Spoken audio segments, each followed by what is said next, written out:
ନମସ୍କାର ଦର୍ଶକ ବନ୍ଧୁ। ଏବେ ସାଉଥ୍ ଫିଲ୍ମର ଲୋକପ୍ରିୟ ଅଭିନେତା ଅଲ୍ଲୁ ଅର୍ଜୁନ ତାଙ୍କର ଆଗାମୀ ଚଳଚ୍ଚିତ୍ର ପୁଷ୍ପା 2 ପାଇଁ ଆଜିକାଲି ଚର୍ଚ୍ଚାରେ ଅଛନ୍ତି। ପୁଷ୍ପାରୁ ଏହି ଅଭିନେତା ଏକ ଫ୍ୟାନ୍ ଇଣ୍ଡଷ୍ଟ୍ରି ଷ୍ଟାର ହୋଇଯାଇଛନ୍ତି। ଫିଲ୍ମର ଡାଇଲଗ୍ ଏବଂ ଗୀତ ଆଜି ମଧ୍ୟ ପ୍ରଶଂସକଙ୍କ ଦୃଷ୍ଟି ଆକର୍ଷଣ କରିଥାଏ। ଫିଲ୍ମ ରିଲିଜ୍ ହେବା ପରେ ଏକ ବମ୍ପର ରୋଜଗାର କରିଥିଲା। ବର୍ତ୍ତମାନ ଦର୍ଶକମାନେ ଉତ୍ସାହର ସହିତ ଏହାର ଦ୍ୱିତୀୟ ଭାଗକୁ ଅପେକ୍ଷା କରିଛନ୍ତି। ତେବେ ପୁଷ୍ପା 2କୁ ନେଇ କିଛି ନା କିଛି ତଥ୍ୟ ସାମ୍ନାକୁ ଆସୁଛି ପ୍ରତ୍ୟେକ ଦିନ।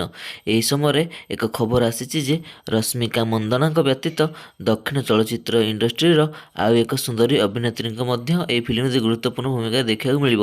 ଏହି ରିପୋର୍ଟ ଅନୁଯାୟୀ ଏହି ଫିଲ୍ମରେ ସାଇ ପଲ୍ଲବୀଙ୍କ ଏଣ୍ଟ୍ରି ହେବାକୁ ଯାଉଛି।